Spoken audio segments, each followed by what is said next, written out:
When Mandy Patinkin first appears in the first episode of Death and Other Details, it's simple to know what kind of character he's portraying because the gentleman detective has been a staple of crime fiction for almost 200 years.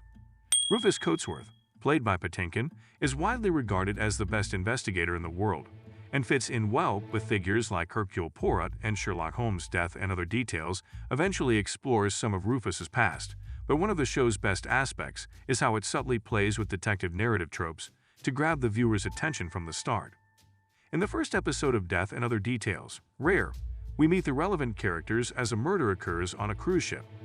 With a lot of moving parts on board, Season 1 begins with a purposeful bang, laying out for us what to expect from the journey ahead. On this opulent vessel, Keith Trubetsy was seated at the bar when a waiter unintentionally splashed water over his pricey watch. Keith was ranting at the woman while Imogene was observing from a distance. She talks to Keith about how he handled the woman after taking matters into her own hands. Imogene steals his room key out of his wallet while he yaps, but he doesn't care. Later on in the evening, Imogene enters Keith's room undetected in order to destroy the watch.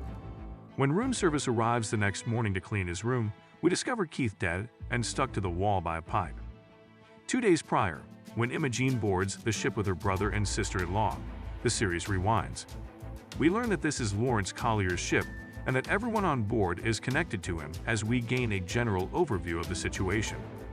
When Rufus Coatsworth, whom we had previously seen in a flashback where he investigated her mother's death, runs into Imogene while she is exploring the ship, she asks why he is there, but customer service won't give an explanation.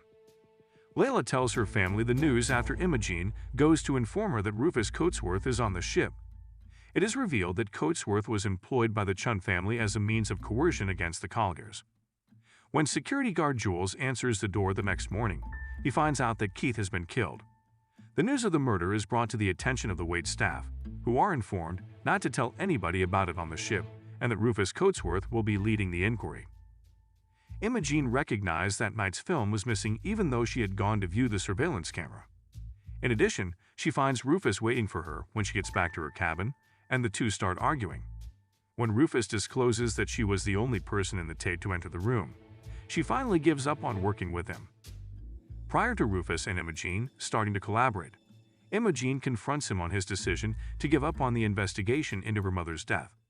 He says it's not that easy and says he thinks there's a reason they were brought back together on this ship. Rufus claimed he was attempting to put the finishing touches together when asked to explain why.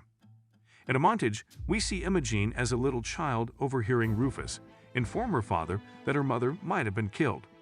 Keith Trubetsy, who served as Rufus' assistant, is seen sitting in his care as he leaves their home a short while later, claiming he is no longer working the case.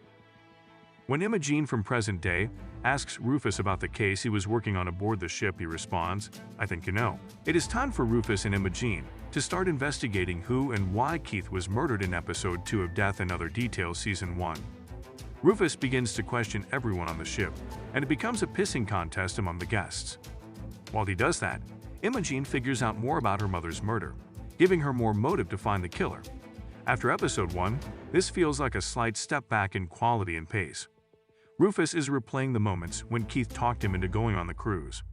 Keith reveals that Victor Sams will be on the cruise. Rufus reveals Sam's alias for an international syndicate that profits from corporate blackmail. If his targets don't pay, he sends everyone a message.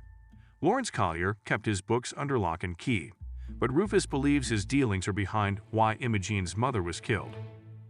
Imogene heads to talk to Lawrence, but Jules is waiting outside his door. He informs her that Lawrence isn't taking any visitors, and although she tries to push him, he says he doesn't appreciate what she did, stealing his codes, erasing the video footage, etc. She claims what they shared was real, and he isn't sure he believes her.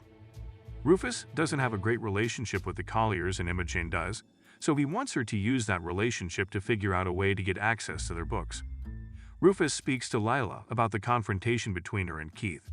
He begins to unpack her story, informing her that he knew about the fight, and questions whether she had a suspicion that Keith had caused her to run off the road. Although she doesn't deny it, Lila says he is wasting his time talking to her. Throughout his questioning of the crew on the ship, one of the housekeepers reveals that the bar cart ordered the night of Keith's murder was ordered from suite number 541, which belongs to Trip Collier. However, the lady reveals that a woman ordered it from that room. Suno comes to talk to Imogene and Rufus about what he has overheard throughout the day. He informs them that Interpol is called, and their best man is en route. Further, he tells them that on the night of Keith's death, he tried to break into his office. Rufus reveals he figured out that Governor Alexander and Trip Collier were having an affair. She was the person who called the bar cart to Keith's room that night. Moments later, we see the governor confront Trip and tell her that their affair is over. Eleanor Chun visits Anna to inform her that her grandmother is spooked by the murder and they will be leaving the ship in the morning. She also tells her that the deal is off, and Anna tries to convince her to stay. But Eleanor says there is nothing she can do.